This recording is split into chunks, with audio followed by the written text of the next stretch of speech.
మాటకు ఎంత సత్యం ఉందో చూతువు బ్రహ్మయ్యా, నీ సాక్ష్యం ఎంత విలువైందో ఓ అగ్ని చూడయ్యా.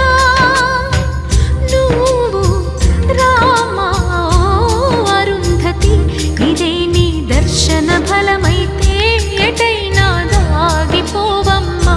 నిజంగా పెళ్ళికి బలముంటే సూటిగా ఇటు దిగి రావమ్మా. పందిరి వేసిన ఆకాశానికి ఇవ్వమ్మా ఆహ్వానం, పీటను వేసిన ఈ నేలమ్మకి ఇవ్వమ్మా ఆహ్వానం.